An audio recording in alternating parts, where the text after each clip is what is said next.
Bien, tal como lo habíamos anunciado, aquí en la Agroactiva ya nos sentimos parte integrante cada año porque venimos, observamos, escuchamos, analizamos en función de lo que la propia gente nos brinda con su testimonio, digo, los productores agropecuarios, los fabricantes de maquinaria, pero esta vez tengo la oportunidad de dialogar con alguien que conoce profundamente todos los laberintos del negocio del campo. Se trata del ingeniero Héctor Huergos, periodista, colega, experto, como hemos dicho. Héctor, un placer tenerte aquí en nuestro estudio de Cadena 13. No, el placer es mío, muchas gracias. Si tuvieras que plantear en 2 o 3 ejes la problemática del campo hoy, la foto de la problemática del campo hoy, ¿cuál es? El campo está intacto y listo para un despegue fenomenal a partir del 2016. Lo que veo es que hay mucha bronca, y una bronca con un fundamento bastante lógico, y digamos es una rabia que deviene de sentir que no se ha podido comprender, no se ha podido perforar la comprensión de las autoridades nacionales que creen que el campo es el enemigo, y nada más, simplemente porque bueno, el campo en su momento le ganó una pulseada, entonces el perdedor se la agarra sistemáticamente y se venga en contra del campo escupiendo para arriba, porque acá hay mucho para generar, ¿no? Tal cual, tal cual. Lo comentábamos esta mañana, casi en el mismo sentido en que lo estás planteando. Siento que cuando la gente se para frente a nuestro estudio nos dice, y le digo al resto de la sociedad, a la gente de ciudad que no frecuenta estos lares, que no se trata de la estigmatización del sojero. Aquí viene, escuchas de la cadena 3 Argentina, hay amas de casa que acompañan a sus maridos en un campo chiquito, que arriendan un campo, trabajadores, gente que vive en los pueblos y localidades cercanas que son complementarios y satelitales a la actividad principal del campo. Yo veo un factor común. ¿Hasta cuándo pensarán sacar del campo?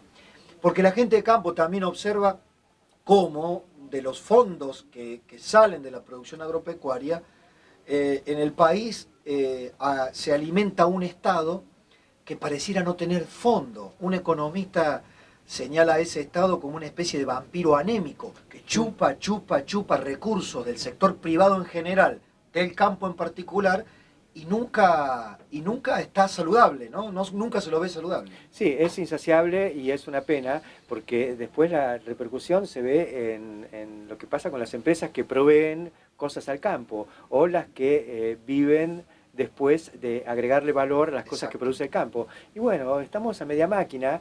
El experimento K, que consistió en frenar a un sector para ver qué pasa, está dando resultados, digamos, está mostrando que si uno frena un sector, pasan cosas.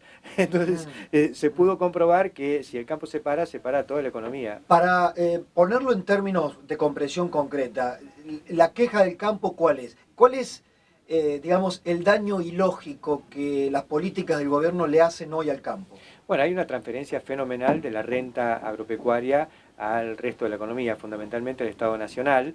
El Estado después decide. Entonces, como hay muchas necesidades en este país, no se han resuelto problemas básicos, problemas de pobreza, pero bueno, el modelo es que la gente vaya a los conurbanos de las grandes ciudades, y ahí se recibe algún tipo de apoyo, digamos, algún tipo de estímulo, y nunca alcanza porque hay que hacer cordón vereda, vivienda, etcétera, etcétera. Mientras tanto, el campo sigue languideciendo. Uno pasa por ciudades que tendrían que son ciudades lindísimas y que tendrían que ser mucho más prósperas, y que se ven persianas despintadas, digamos, cosa que hace 10 años no se veía. ¿Alguna actividad regulatoria del Estado en algún sector del campo funcionó? No, yo no conozco que en la Argentina las regulaciones hayan aportado algo en favor de la agroindustria, del campo y de la agroindustria. Claro, porque está, viste, esa discusión dicotómica planteada entre blanco y negro, los que no quieren nada de Estado versus los que quieren un Estado absolutamente presente. La regulación en sí misma no es mala, si se da en dosis razonables y con un objetivo claro, tal vez equilibrar, tal vez evitar excesos, posiciones excesivamente dominantes. Sí. Por eso pregunto, no con el prejuicio sobre la regulación, sino sobre los hechos regulatorios. La realidad es que la actividad se regula sola. Claro. Y no es que esté la mano invisible de Adam Smith y que uno sea un neoliberal. Exacto. Pero yo veo que todo confluye en un gran embudo, finalmente, que es la exportación, ¿no? Porque la Argentina produce para el mercado internacional. Exacto. Hablemos de nuestros principales productos, como son la soja, luego el maíz, el trigo, que está decayendo. Pero bueno, la soja se exporta en un 95%, el maíz se exporta más de un 50%, entonces el mercado es el mercado internacional. Y ahí podemos estar tranquilos porque hay unos muchachos grandes que se tienen bastante bronca entre ellos y que no se dejan pasar una, y esos muchachos grandes se llaman Cargill, Bunge, Dreyfus, Glencore, y que me consta que se matan por un camión de soja, porque si no lo tiene uno, lo tiene el otro, y es plata que puede ganar uno embarcando eso y la gana el otro. Ellos miden muy bien sus performances y ganan, muchas veces ganan centavos con tal de que el otro no crezca, es decir, compiten. Un espacio de competencia. De competencia. Y eso es lo que establece un nivel de precios, un nivel de rentabilidad interesante que va hacia la cadena, hacia los productores. Muchas veces cuando interviene el Estado intentando regular esa competencia o esas relaciones, lo que termina haciendo es facilitando la cartelización. Porque viene un señor secretario de Comercio que dice no me paguen más que tanto o no me paguen menos que tanto. Y eso es decidir cuál es el precio que tiene que pagar, y todo el mundo tiene miedo de pelearse con el Estado. Entonces eso afloja la competencia. Yo creo que en esto soy un fanático. Yo quiero que las grandes, medianas y pequeñas empresas compitan, y las que necesiten algún tipo de apoyo o de apuntalamiento lo logren con medios genuinos y que sean transparentes y para sectores y no para empresas, no capitalismo de amigos. Tal cual, vos sabés que te iba a decir eso justamente. Adam Smith en algún capítulo plantea que hay que desconfiar enormemente de aquellos capitalistas que se reúnen a puertas cerradas varias veces con un funcionario del Estado de turno. Justamente porque si se reúnen varias veces de espaldas a los clientes o a los consumidores, seguramente están conspirando contra los clientes y los consumidores. Y de eso se trata el capitalismo de amigo, el capitalismo prebendario, que suele ser el capitalismo que surge, emergente, de este tipo de Estado, planteado en este tipo de Estado. Yo creo que sí, que hay que evitar en lo posible ese tipo de cosas. Esto no implica que no se deban hacer políticas activas, por ejemplo, en defensa de la producción nacional, sobre todo en el rubro maquinaria agrícola, digamos, donde tenemos los grandes segmentos, como pueden ser tractores, cosechadoras, donde están las compañías globales, digamos, las multinacionales fuertes, con una posición muy sólida en el mercado argentino y demás, bueno, que compitan entre ellas. Ahora, atrás de eso, desde la siembra hasta la pulverización y el transporte de granos en el campo, carros tolva, hay una parafernalia de productos, equipos y empresas que merecen un tratamiento y que no es tan complicado darlo. Incluso los instrumentos han estado, como un reembolso del 15%, pero que hay que pagarlo. Reembolso, digamos, estímulos fiscales, que son parejos para todos. No es que esto lo van a tener las fábricas de la provincia de Buenos Aires o las de la provincia de Entre Ríos. No, el sector maquinaria agrícola nacional, de producción nacional, tiene digamos, programa, y uno lo puede pensar como que es un programa regulatorio o un programa de desarrollo. Yo creo que como programa de desarrollo eso es muy plausible. ¿Qué ha pasado con el mercado de carnes? ¿Qué ha pasado con el mercado del trigo? Pensando en las exportaciones, pensando en los mercados perdidos a través de esta llamada década ganada. La década ganada perdió 10 millones de cabezas de ganado. Esto lo está sufriendo, digamos, en carne viva el interior, porque uno piensa que la actividad ganadera es muy primaria. Uno imagina el ternero y sobre todo la actividad de cría como algo que no agrega valor, o que es bueno, nada agrega más valor que un ternero, que es el salto de un toro, y 9 meses después nace un ternero de 40 kilos que 6 meses después pesa 200 kilos. Entonces es fenomenal, y todo lo que hizo fue aprovechar el recurso que había, que era el forraje natural de nuestras pampas, natural o cultivado. Eso es valor agregado puro, hay que verlo así. Pero eso después se engorda y eso después va a un frigorífico. Bueno, la provincia de Córdoba tiene frigoríficos exportadores cerrados, ¿no? Eso es dramático y por falta de hacienda.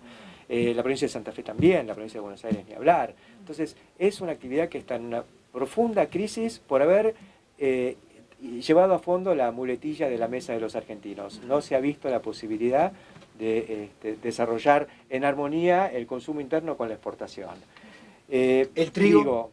Lo mismo, la mesa de los argentinos llegó a aplicar retenciones sistemáticas, regulaciones, prohibición de exportar, porque son prohibiciones de hecho, que uno tenga que pedir permiso para exportar y que no le den el permiso. Entonces eso es una restricción a la exportación. ¿Qué hizo el productor? Y trató de sembrar otra cosa, sembró más cebada, se achicó en general, después probó con colza. Cuando tenemos toda la genética desarrollada durante muchos años en trigo y en los últimos 10 años con la aparición de nuevo germoplasma de origen francés, de enorme potencial, tenemos todo y no estamos produciendo trigo. Es terrible. ¿Por qué? Justamente carne y trigo fueron los mercados más regulados y los que peor resultado dieron. No se puede atender la mesa de los argentinos, sí con carne porque nos comimos todo eso y fue una fiesta.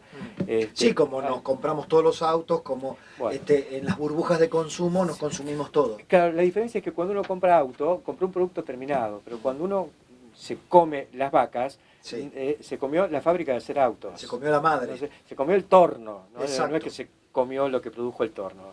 Es una buena caracterización. Es así, nos comimos el bien de capital que es la vaca. Y la vaca tiene la particularidad de que es carne, ¿no? Entonces, cuando estamos comiendo carne, decimos, qué bueno, hay carne barata y para todos. No sabemos que en realidad nos estamos comiendo como carne lo que es una máquina herramienta. Héctor, finalmente, decís, en 2016 el campo está listo para despegar. En lo que viene, Sí. que lo que viene es múltiple, diverso, todavía una incógnita. En lo que viene, observás este sentido común, esta lógica que la sintetizaría en que el campo nos está pidiendo, déjennos hacer.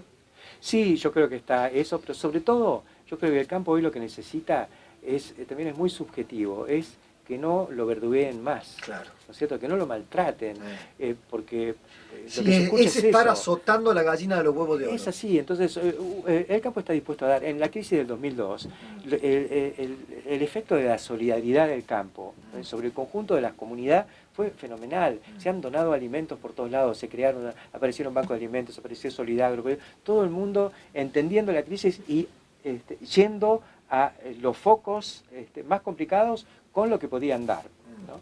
Eso se dio. Lamentablemente eso después fue también capturado, digamos, por el Estado, que dice que la ayuda social la damos nosotros, entonces dame la plata vía retenciones y yo me hago cargo de esto. Y el campo se fue frenando, poquito a poco se fue parando y hace 5 años que estamos estabilizados en 100 millones de toneladas, que no las podemos superar cuando tendríamos que estar en 120, 130. Creo que el hecho mismo de un cambio de gobierno y de un soplo de aire fresco, aun cuando no se toque nada, ya va a implicar un cambio de expectativas. Y a partir de ahí creo que va a haber que tocar como para poder pisar el acelerador un poquito y llegar rápidamente a recuperar el tiempo perdido. Héctor, gracias por este análisis, me parece totalizador, me parece completo, que es lo que también nos hacía falta. Ojalá la gente del campo que nos escucha se haya sentido reflejada. Es lo que buscamos, no la protección corporativa de un sector, sí el equilibrio necesario y la libertad, ¿no? Devolverles la libertad a los que vinieron con su libertad y su creatividad, que son nuestros ancestros, a hacer de esto una tierra próspera. Gracias, Héctor. Muchas gracias a vos. Héctor Huergo en Enfoques.